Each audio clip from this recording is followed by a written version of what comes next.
All right, we'll be talking about St. Patrick today, a man who in a few days most people in our nation will honor by getting wasted and eating green food.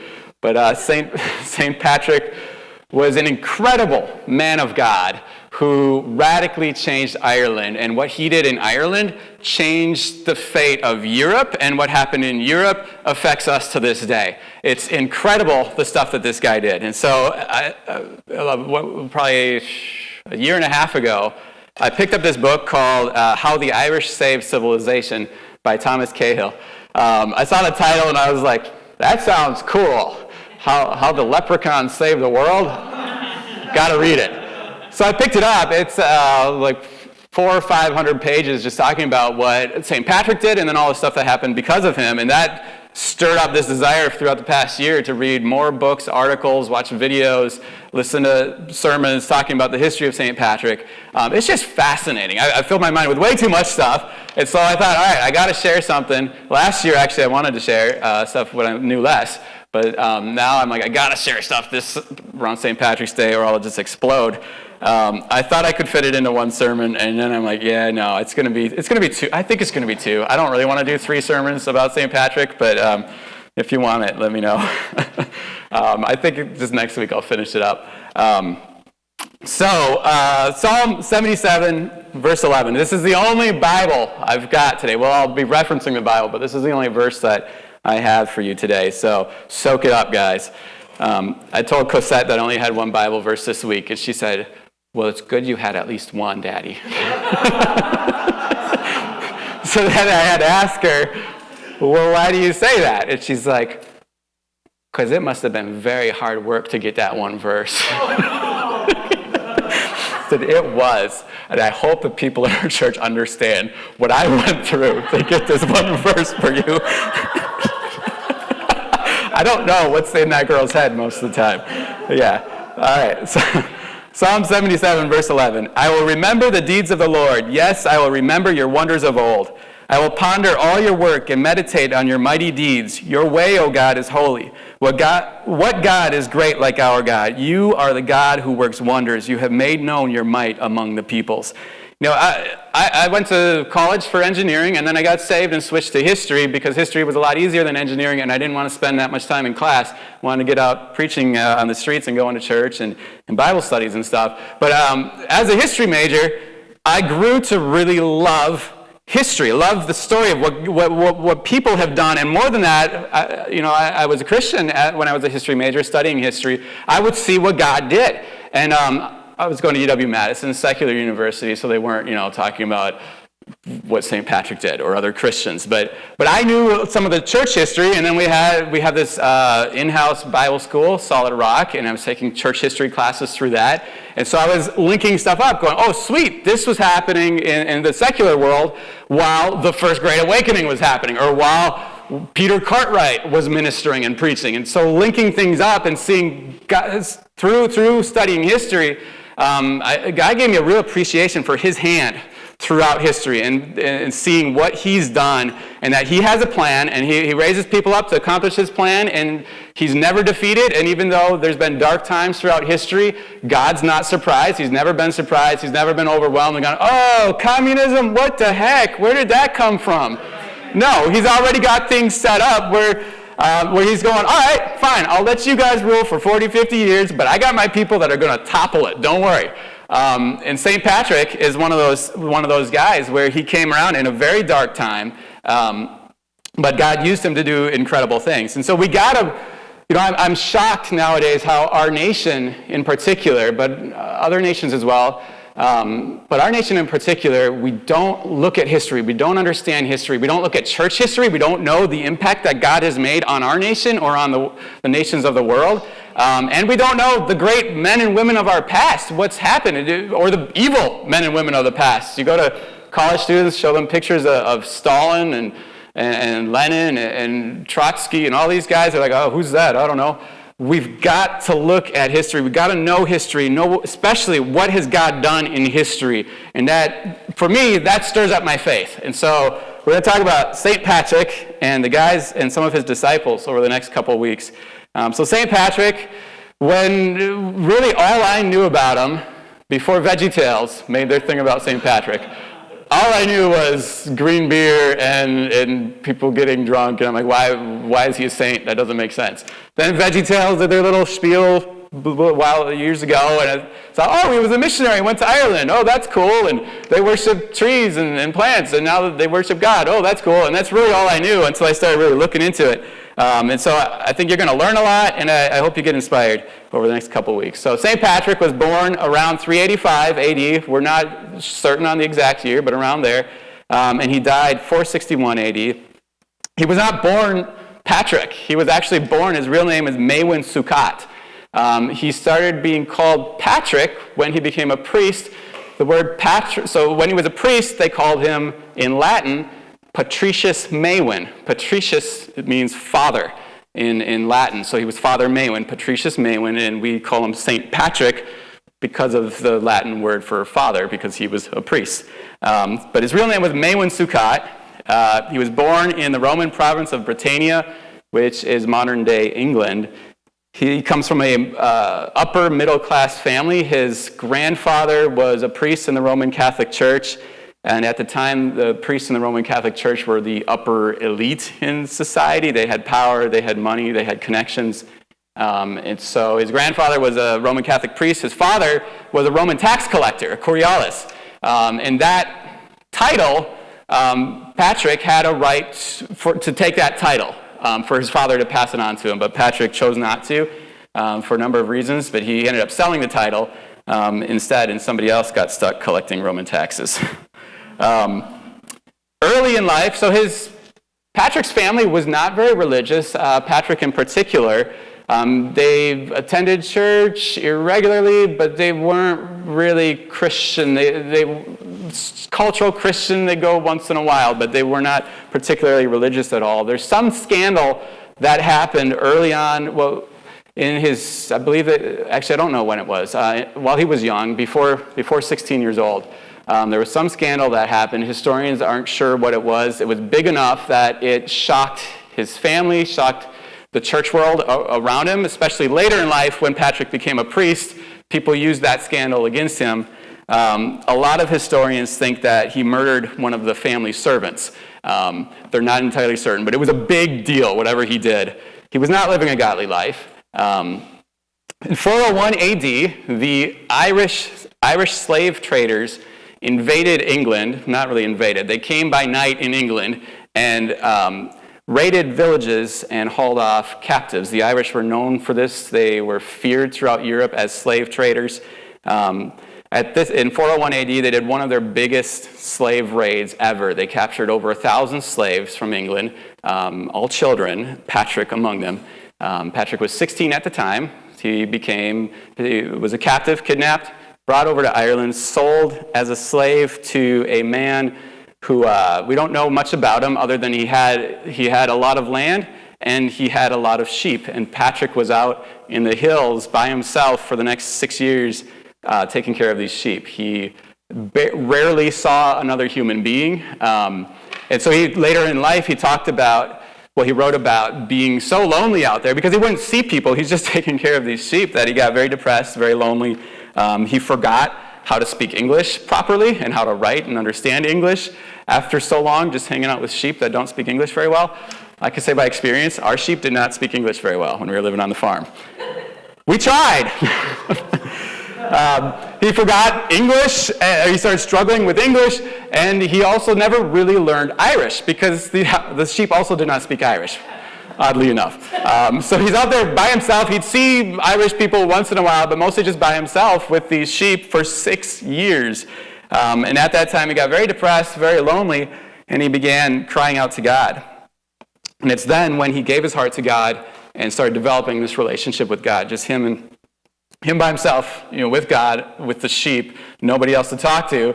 Jesus became very close to him. He started to recognize the voice of God and develop this strong relationship. He wrote about it later so there's a few writings that we have by St. Patrick. The main one is called St. Patrick's Confession. He wrote this because later in life, people were criticizing him because of his past, because of the scandal from his past. They were criticizing him for that, and they were criticizing him. Nobody wanted to go to Ireland, yet Patrick's going to Ireland. And so there were people going, why are you going? You got some shady deal with the slave traders? You selling off, baptism, promising they get to go to heaven they pay you money to get baptized, go to heaven. What's going on here, buddy? So he wrote his confession just to say, look, this is why I went, this is what I'm doing, this is who I am. And in that confession, he writes there about his experience with the sheep. He says, I was like a stone lying in deep mire, and he that is mighty came and in his mercy raised me up, and indeed lifted me high up and placed me on top of the wall. And from there I ought to shout out in gratitude to the Lord for his great favors in this world and forever, that the mind of man cannot measure. So for 6 years, he's out there with the sheep, but God uses it for good. He ends up drawing Patrick to himself, and Patrick gets born again, develops a relationship with God. Well, in 407 AD, after 6 years, Patrick's about 22 years old, he escaped from slavery. And how that happened was one night Patrick had a dream that he hears a voice say, your hungers are rewarded. You are now going home. So he suddenly wakes up, sits up in bed. He's like, that was weird. And then he hears an audible voice say to him, look, your ship is ready. So Patrick, without skipping a beat, just gets up, packs his couple things, and starts walking to the shore. He has no idea where he is or how to get to the shore. It's enemy territory. If anybody sees him, they'll recognize him as a slave, and they'll recognize that he's not Irish. He's English. And what is an Englishman doing in Ireland? Waiting to be kidnapped and sold into slavery. And so he has to go through enemy territory, walk 200 miles in enemy territory that he's never seen before, in the midst of fierce warring clans. And he's got a number, he's a marked man, that anybody could just capture him at any moment and sell him back into slavery again. But he does it. He just gets up, walks 200 miles, gets to the shore. At the shore, he sees a captain with a boat, and talks to the man and says, I need to get back to England. And the captain doesn't want to take him because he realizes you're a fugitive slave. If I take you, that will cause problems for me. And so he's like, no, we're not going to do it. And so Patrick, he's discouraged and doesn't know what to do. So he goes back into the village, finds a little hut that he ends up sitting in and just praying and like wondering what is going to happen. And then he starts, he even wrote about it in his confessions that he was worried that the captain maybe would report him to somebody else, and boom, he's back into slavery. Or the captain would decide, free Irish slave, let's take him. But then somebody comes to the hut, it says, all right, we talked about it, come on board, we'll take you. So, and for free.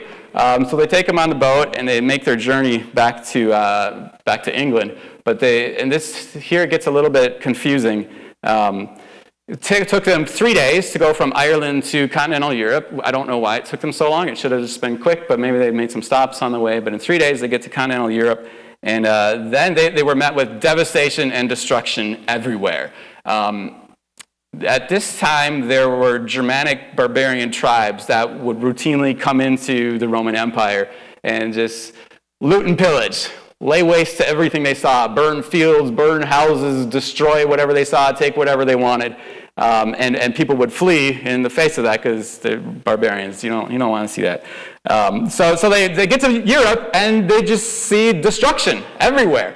They didn't see any people. There were no crops, no fruit trees, no wild animals for them to eat, no domesticated animals. It's like the whole population had left in the face of these barbarian tribes, and the tribes had burned down and destroyed everything. And so for some accounts say 2 weeks, other accounts say 4 weeks, they were wandering through Europe trying to Patrick trying to get home, everybody else, I don't know what they were doing, the captain and his crew. And after a while, they ran out of provisions. They had no food, and they couldn't find any food anywhere, and all the crops and everything was ruined. And so the captain turns to Patrick, and he goes, hey, you're a Christian, right? Patrick says, yeah, I'm a Christian. Well, what's wrong with you? Why aren't you praying for us? Can't your God provide for you? We're out of food. Come on, pray, make your God provide something. And he hassles Patrick.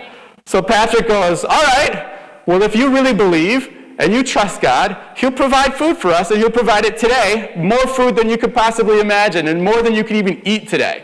So he gathers everybody around, these pagan Irish people who don't believe in God and himself, they gather together and they pray that God would do a miracle. As they're praying, suddenly this herd of pigs comes rushing through the streets of the village at them. So they had all the bacon that you could desire. But I can desire a lot of bacon, so maybe not. So they get this miracle bacon on legs, and they had enough food then.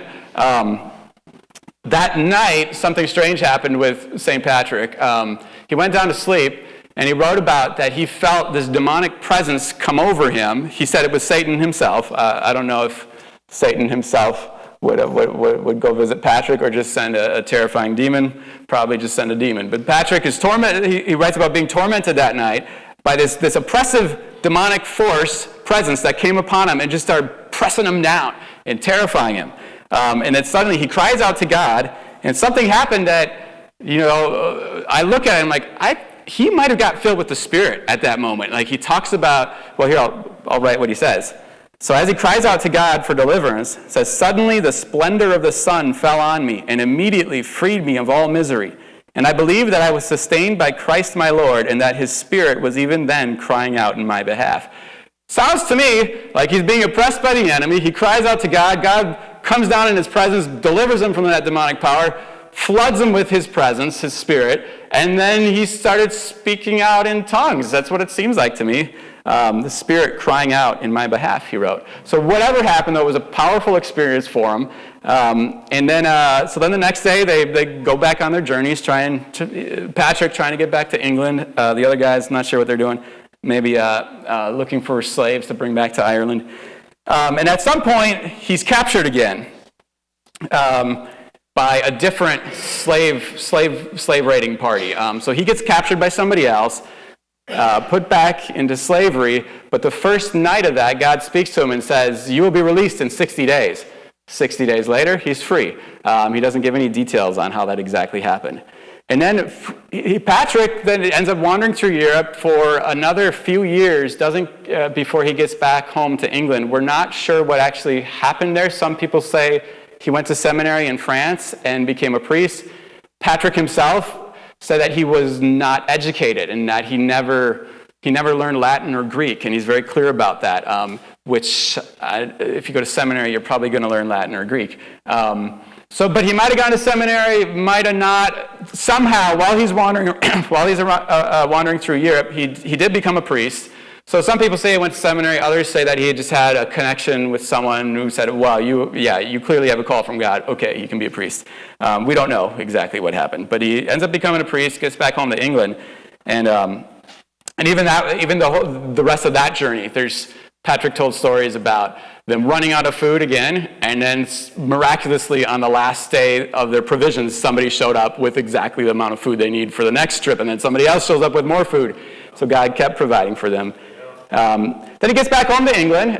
His family hasn't seen him in years, and so they're excited. They're happy to have him. They want him to stay, and he's a priest now, so he could get a cushy job as a Roman Catholic priest.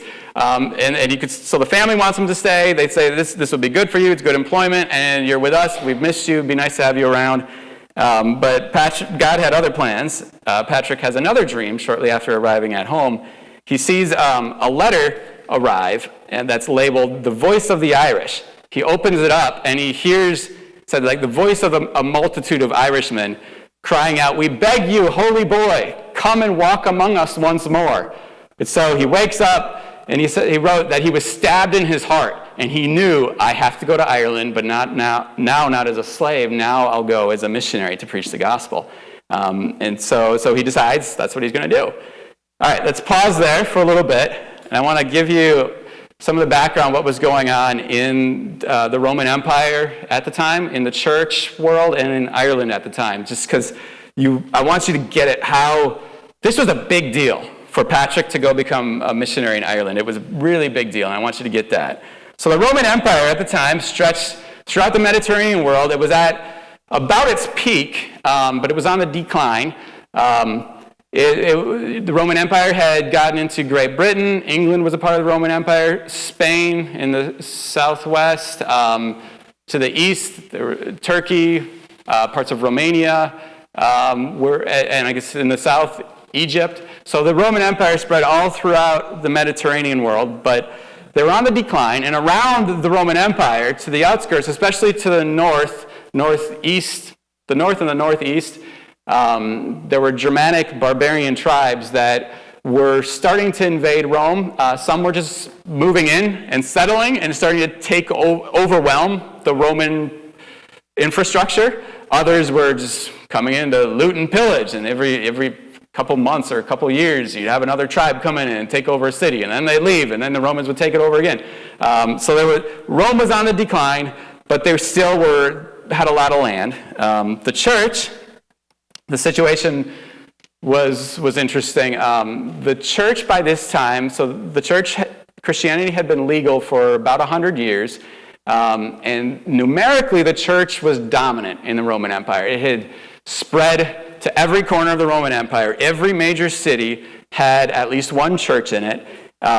Christianity was a dominant faith in terms of the numbers, the percentage of believers. Paganism was on the decline. Where are my notes here? So, Christian holidays were replacing pagan holidays. Christians were in high government positions. As an overall culture, things they were established as Christianized in a sense. People started to think in Christian ways, name their kids Christian names. Pagan culture was was leaving. But the church was very lukewarm. Very corrupt, very tied to politics. There had been no concentrated missionary effort, as far as we know from the evidence we have, since basically the time of Paul and the early disciples. The church had spread to the cities in particular, and had become like the main religion that had political power and had influence. Emperor Constantine was the first to declare that Christianity was legal, and so it started to dominate politics and everything. It started to dominate the economic life. So cities were dominated by Christians. Politics was dominated by Christians, but there were few missionaries going to the countryside. Few ministers even visited the countryside. Even the Apostle Paul, his strategy was go to the main cities, which, smart thinking. You want to get the most people with your message, and people gather in the cities. And so Paul went to the main cities. A lot of the early Christians went to the main cities. There were very few that went to the countryside. And as a result, through the years, the countryside continued to be rather pagan. Even the word pagan goes back to the Latin word for country dweller, or someone who lives in the countryside. It was paganus. So the countryside became associated with pagans. Which, Terry and Diane, why are you guys living so far out in the countryside? No, you guys are good. So you had this situation where the church is growing numerically, but it's largely in the cities. The countryside is not being impacted. There's people that went to the countryside. Augustine went to the countryside, but he wrote about that he would never go back because he got beat up in the countryside. And so there was this mentality that stick to the cities. The countryside does their thing. They're pagans. We're not going to go reach them. There was no effort to try it. Well, at least our evidence shows that there was no effort. I'm sure there were guys that went. God always is sending people. But for a large part, the church was focused on the cities, but the countryside was not being reached. And a lot of people said, don't go to the countryside. It's not worth your time. And then beyond the countryside, no one was going to the barbarian tribes. There were few that even thought about it. And then even some priests and bishops openly said, don't waste your time. They're beyond hope. They're beyond reaching the gospel. It would be a waste of time to take the glorious gospel of God and give it to these barbarians that wouldn't understand. And so you had the church dominant in the Roman Empire, dominating especially in the cities, very influential, but the countryside, no one was going to the countryside, and no one was going to the barbarian tribes.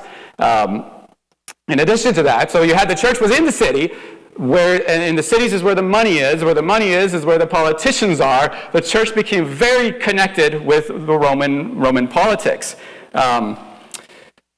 Priests and bishops were official Roman, officers of the Roman government, officially appointed to their positions by this point in a lot of places.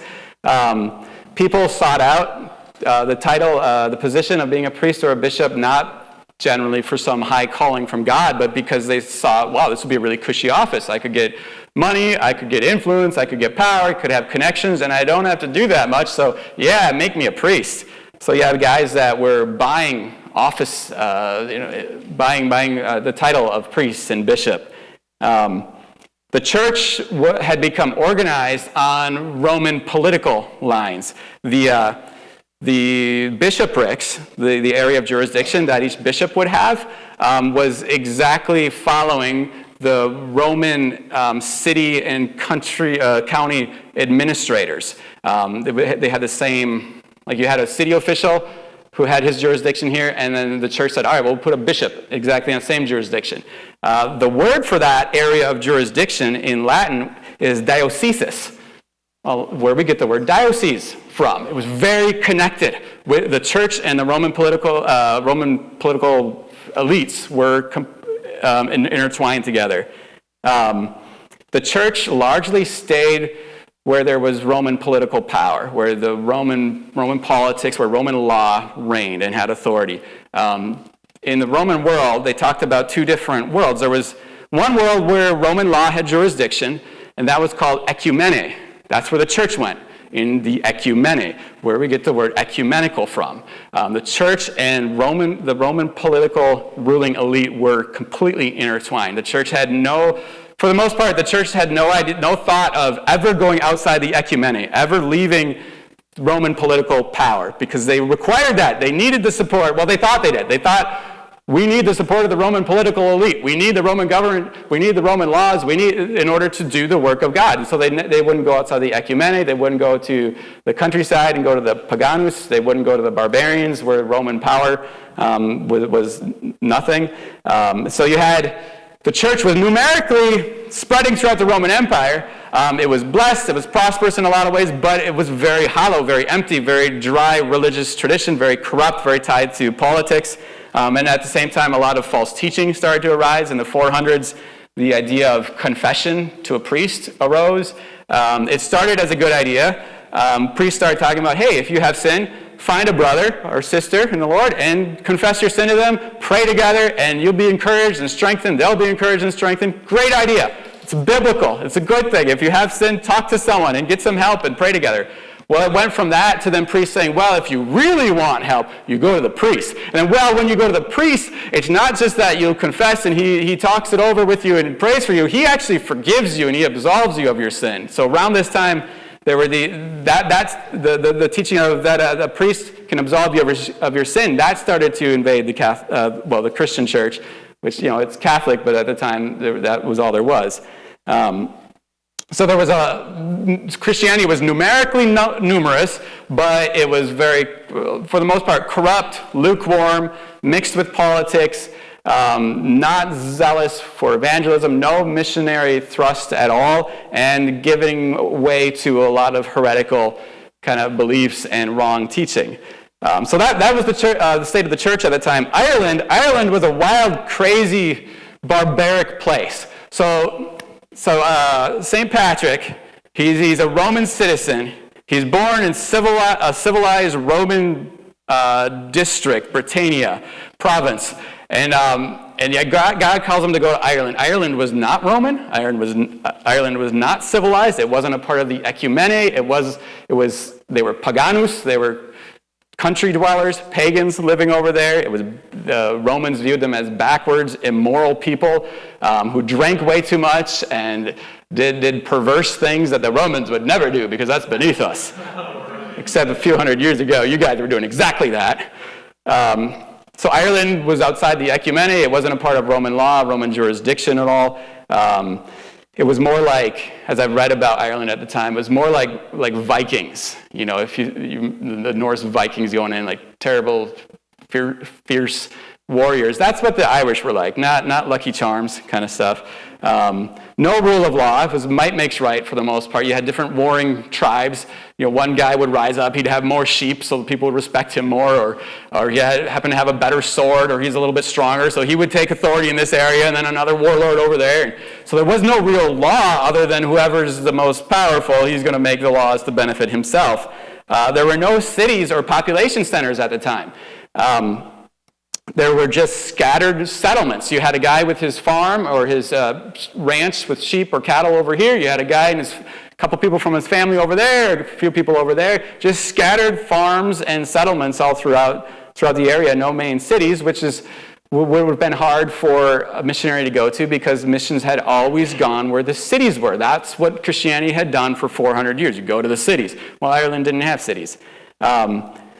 Irish culture was dark and violent. They were entirely illiterate at the time. It was an oral society. They passed down epic poems. One generation to the next would pass down these epic poems orally, and they're just brutal, violent, disturbing poems about bloodshed and immorality, just real freaky caveman, pagan kind of stuff. Irish warfare was constant and intense. They went to battle naked, carrying nothing but a shield and a sword, like a Braveheart-sized sword, those big two-handed ones. That was the Irish warriors.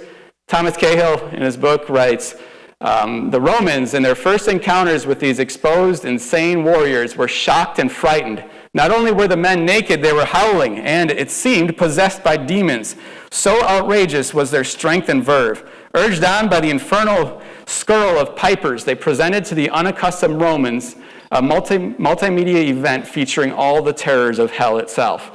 The Roman soldiers wrote about how horrific these Irish and Celt warriors were at the time. They weren't used to that. They were very ordered, they had their systematic way of doing war, and then they met these crazed barbarians that just were out of their minds. So warfare was intense and constant. Slavery was a part of life in Ireland. The Irish were feared throughout Europe as slave traders. Everybody knew the Irish are going to come. They're going to try to kidnap people. And what they would do is the Irish had these boats that they could be very quiet in these boats. They would come ashore quietly, so nobody, in the middle of the night, they go to these settlements, sneak in quietly so nobody would see them, find houses and take little kids while they were sleeping on their beds. That's what the Irish would do. Sexual immorality was rampant. There were few restrictions or inhibitions at all. Marriage was, when you got married with somebody, they gave you a 1-year trial marriage. Just in case, you want to try it out, see if it's for you or not. So you do 1 year, and then after the year, you're allowed to separate and find someone else for a year and see how that goes. And then also, every February 1st, everybody could just get divorced and remarry somebody else. It was part of their laws, their customs. Multiple partners, homosexuality, grotesque, disturbing, immoral public acts that would shock you. And I'm not going to talk about them. They were so gross. Jesse knows. I told my wife about them. I'm like, oh, that's nasty, you Irish people. I'm Irish, so is Jesse. We have some, but we don't do that. In terms of religion, Christianity was non-existent. Missionaries were not going there. Their religion they were led by Druid sorcerers. They worshipped shape-shifting gods and goddesses of war, violence, immorality, gods of nature. These gods were terrifying. There's a story told of Nemain and Badb. I don't know how to pronounce it. B-A-D-B, Badb. War goddesses so they said that these goddesses would come as the Irish soldiers made war with one another. These goddesses would come and terrify the soldiers so that they would die in their sleep at night and not be able to battle the next day. And one of their poems says that these two warring factions had gathered together and they went to sleep for the night before the battle the next day. And it says that Nemain and Badb called out to the men of Ireland near the field at Garrick and Eargarrick, and 100 warriors died of fright. It was a bad night for them. Yeah, bad night. 100 soldiers died. So that was their gods. They worshiped these violent, terrifying gods.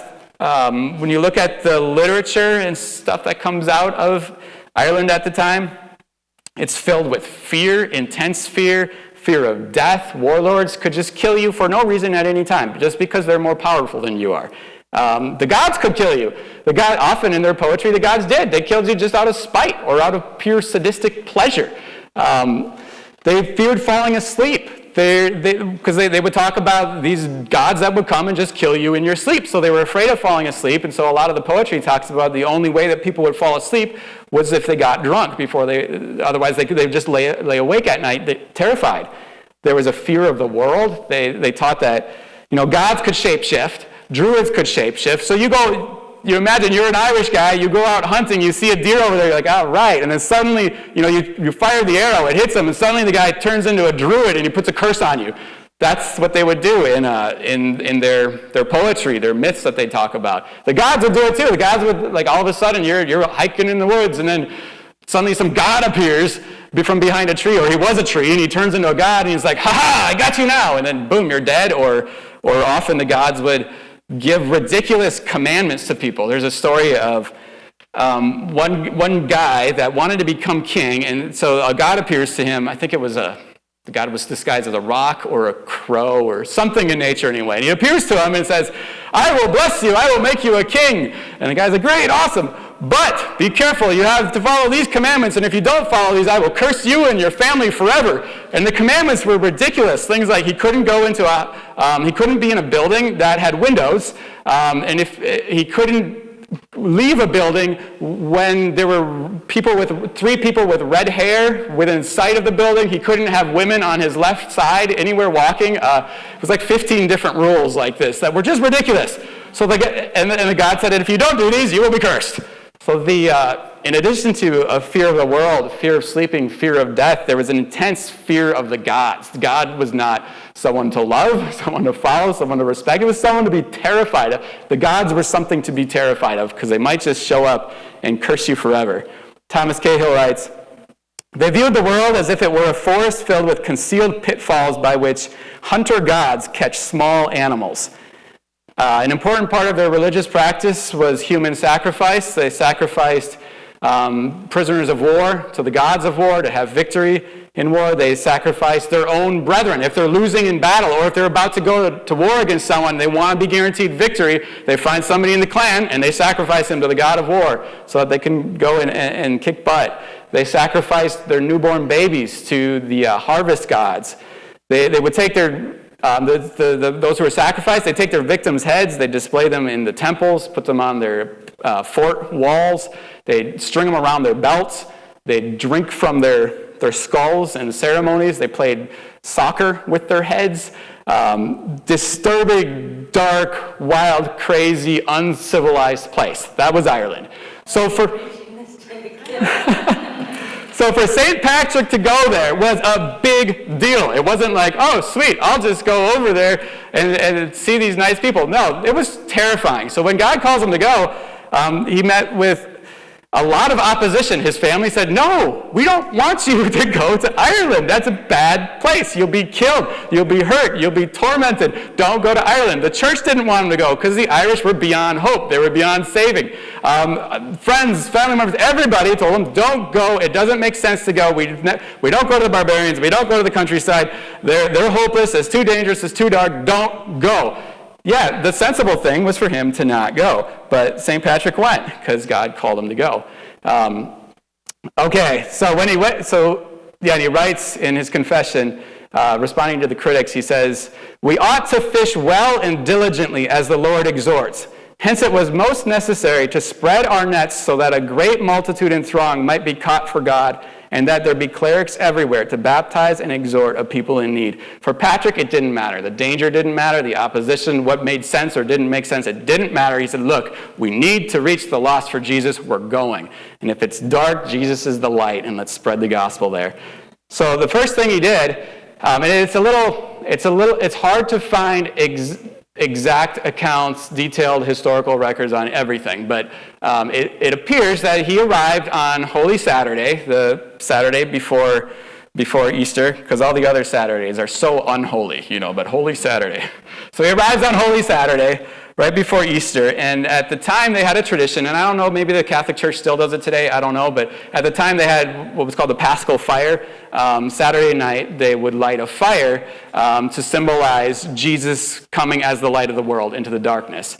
So Patrick decided to light a massive bonfire on that Saturday night. He arrives in Ireland. He sees the Hill of Slain, S-L-A-N-E, not S-L-A-I-N, but S-L-A-I-N sounds more terrifying, so it's kind of works for Ireland. So he goes to the Hill of Slain, the highest hill for miles around, and he lights the Paschal fire up there. It has this big bonfire roaring. People could see it for miles around. Normally, this would not be that offensive of a thing to the Irish, but this time of year, it was the equinox. In Ireland at the time, during the equinox, their religious beliefs said that only the local warlords had a right to light fires. Everybody else, if you wanted a fire, you had to go to the warlord, and you get some embers, and then you go home, you light your fire, you cook on it, you put it out. Other times of the year, fine, light a fire wherever you want. But this time of year, you don't light fires. What does Patrick do? He lights a fire.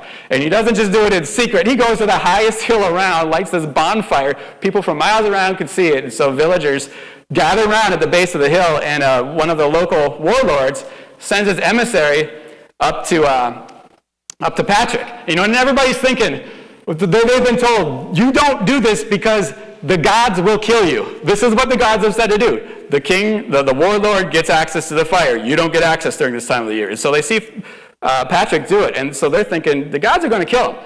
Well, the king sends his emissary up there to kill Patrick, do the job for the gods. Because if they don't get rid of Patrick, who's offending the gods in their idea, then the gods are going to pour their wrath out on him. So the king sends his emissary up there to confront Patrick and kill him.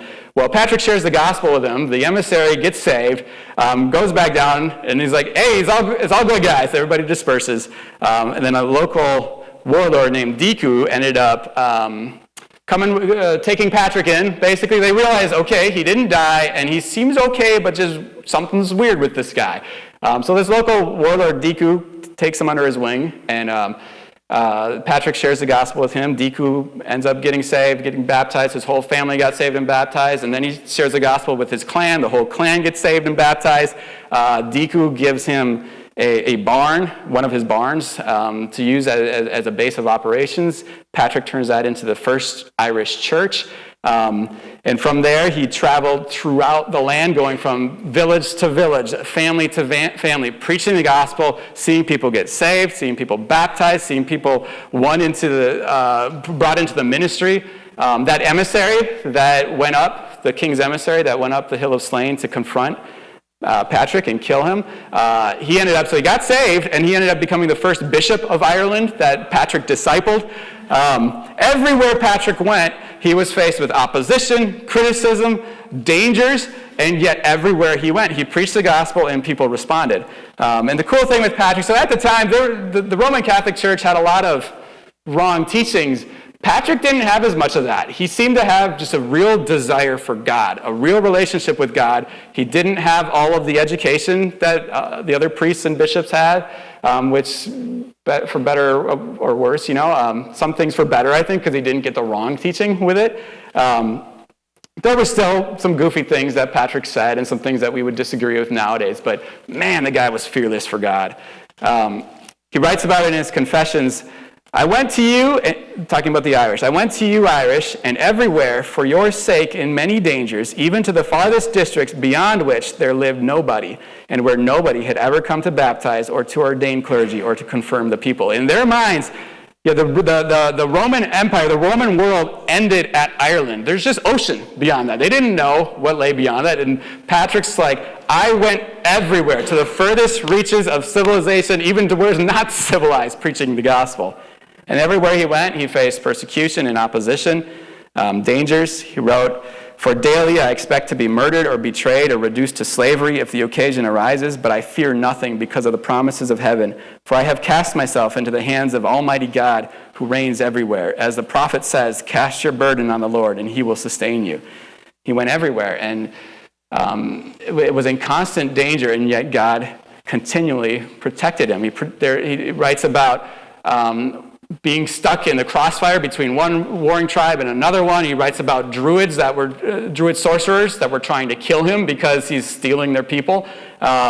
He writes about getting robbed, beaten, imprisoned.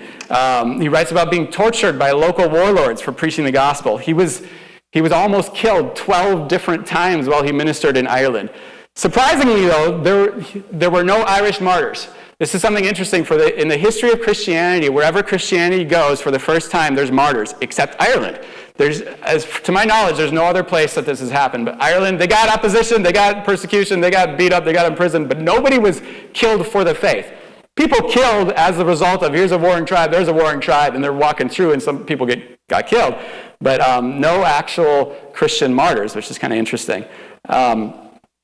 Despite all the opposition, Patrick just gave his all for the Irish. He wrote in the Confessions, "If I have ever done anything worthwhile for the God I love, I ask that I might be allowed to die here in Ireland for his name with these converts and slaves, even if it means that I won't have a marked grave or that my body is torn apart piece by dogs or wild animals, or that I serve as a meal for the birds of the air." His heart was for the Irish people.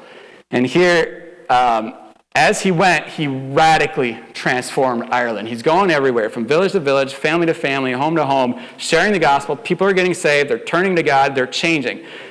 He was there for 29 years. He baptized over 120,000 Irishmen, planted 300 churches. That's all right, you know.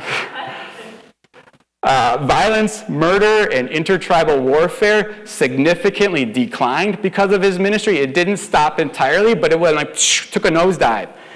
Paganism almost vanished. The Druid sorcerers they lost their power. They lost their influence. A lot of them left the, I don't want to call it the ministry. They left what they were doing, left paganism. Human sacrifice, there's no evidence of human sacrifice after the time of Patrick. Education and literacy increased. They didn't know how to read or write. After Patrick, for Christians, it's important to know how to read the Word of God. And so that was part of what Patrick taught, what he did. He helped them to learn how to read their own language and write in their own language. And then there, because of Patrick, a desire for learning suddenly comes into Ireland. Irish Christians started learning Greek, Latin, ancient Hebrew, started learning their own language as well. The slave trade completely vanished in Ireland. We're not sure if it happened during Patrick's years or shortly after. But because of Patrick's, the Irish were no longer slave traders. Just done. Thomas Cahill writes about Patrick, the first human being he called Patrick the first human being in the history of the world to speak out unequivocally against slavery. Patrick said some harsh things against slavery. He rebuked slave traders without fear, and he minced no words about it. There had been people that spoke out against slavery beforehand. In the Bible, it gives a very progressive in the right sense view of slavery. It's not pro-slavery like the anti-Bible people want to say. And there were some early church fathers that spoke out against slavery. But St. Patrick, he was a fierce opponent of slavery. There's a story of Patrick had been going around preaching the gospel in these villages. A number of people got saved and baptized, and so then he decided, let's do a big feast together. So they gathered everybody together to have a big festival. Coroticus, infamous warlord slaver, heard about the festival, and he thought this would be a great time to get some slaves. And so they came, they attacked, they killed people, they killed people, and they took a lot of them as slaves as well. Well, Patrick hunted them down, confronts them, and he says here, "You sons of the devil, dripping with blood, you will perish with all the wicked at the judgment day of the Lord. I testify before God and his angels that it will be so unless you repent of this heinous deed and set free these captives." Then he called them dogs, sorcerers, murderers, and liars. An infamous warlord. Well, the guy listened. Coroticus was like, okay, sets them free. That's how Patrick was everywhere. And as Patrick preached the gospel, this crazed, demonic world changed radically. Thomas Cahill writes, "Ireland had been received into Christianity, which transformed Ireland into something new, something never seen before, a Christian culture where slavery and human sacrifice became unthinkable, and warfare, though impossible for humans to eradicate, diminished markedly." And then later he says, "These transformed warrior children of Patrick's heart lay down their swords of battle, flung away the knives of sacrifice, and cast aside the chains of slavery." The transformation of Ireland was remarkable, completely changed. It's an incredible story, St. Patrick, what he did. And as I close up, I want to give you a little preview into next week. So this is incredible, right? That one man, through just following God and going to this really dangerous, disturbing place, ended up radically changing this nation. Well, the coolest part of the story, in my opinion, maybe some of you guys will like this week, but next week is the coolest part to me. I mean, Patrick was incredible, but what happens afterwards, after Patrick, he starts raising up these disciples, and then these disciples, after Patrick's gone, they start doing what Patrick did, and then you see this ripple effect going throughout Ireland, throughout England and the British Isles, through the rest of Europe, to the point where we're actually impacted today because of what St. Patrick did. So you never know what God will do through you as you minister for him, as you go out for him and share the gospel and stand in his truth. And I think about like nowadays how encouraging it is to me that Patrick went into this dark world and the darkness changed because of the light. It's easy to give in to pessimism, and you look at just the insanity around us and how people are so confused, so given into sexual immorality, to depravity and sin, and they seem so deceived, and like they can't even see their deception, which I guess is why they're deceived. If you could see the deception, maybe you wouldn't want to be deceived anymore. But people, it seems so dark sometimes, and it's easy to get pessimistic and just go, well, this is how it's going to be. We're going to survive somehow. We'll make it to the end. No, Jesus is the light. If Jesus could change Ireland through one man, St. Patrick, and Patrick, he was uneducated. He didn't speak his own language well. He didn't speak Irish well. He didn't speak Greek, Latin, Hebrew. He didn't know any of that stuff. And he went into this dangerous place that was very dark, and it wasn't in the Roman ecumene. They didn't have cities. It didn't make sense for him to go, but God told him to go, so he went, and he faithfully ministered, and that nation was transformed. Who knows what God will do through your life? So I want to encourage you to be bold, be strong, don't back down, don't give in to fear, don't just give in to that pessimistic, weenie kind of attitude that says, oh, woe is me, it's so hard, and I wish we could. Get out there and be bold. God, things have been a whole lot darker in the past. People have been a whole lot more messed up, stubborn, crazed out of their minds in the past. And if little St. Patrick could go and reach Ireland, you can go and reach your neighbors. You can be a light in the darkness. Let me read it. I want to read for this poem here to finish up. This is called St. Patrick's Breastplate, which some say we're not certain if St. Patrick wrote it or not. It came around the time of St. Patrick for sure. He might have written it, or it might have been another Irish Christian from St. Patrick or someone else that wrote it, but it definitely has the heart of St. Patrick. They said, I don't believe this, but they said that he would recite it and it gave him power to turn himself into a deer and escape attacks. So I'm going to read it, but you might not want to read it during hunting season. I don't know. I don't want to be held accountable for what might happen. All right. I arise today through a mighty strength, through the invocation of the Trinity, through belief in the threeness, through confession of the oneness of the Creator of creation. I arise today through the strength of Christ's birth with his baptism, through the strength of his crucifixion with his burial, through the strength of his resurrection with his ascension, through the strength of his descent for the judgment of doom. I rise today through the strength of the love of cherubim and the obedience of angels and the service of archangels and the hope of resurrection to meet with reward, in the prayers of patriarchs and the predictions of prophets, in the preaching of apostles and the faith of confessors, in the innocence of holy virgins, in the deeds of righteous men. I rise today through the strength of heaven, the light of the sun, the radiance of the moon, the splendor of fire, the speed of lightning, the swiftness of wind, the depth of the sea, the stability of the earth, the firmness of rock.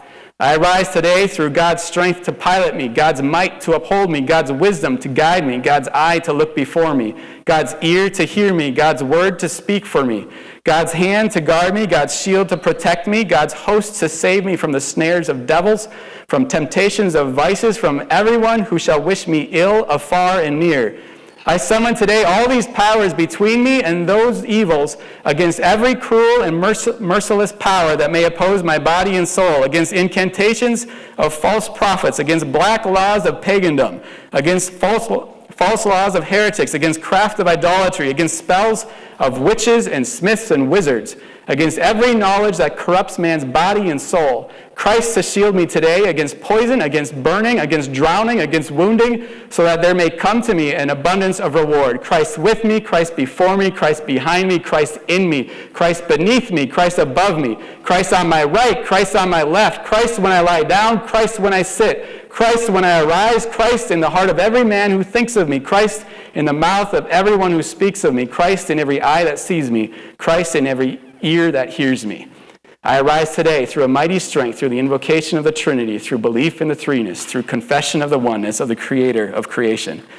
Be bold, be courageous. You have the King of the earth living inside you. You have the light of the world upon you. There is nothing that can oppose you, no matter how evil it is around you, no matter how dark and confused and crazed the world might be. Arise in his power. Amen?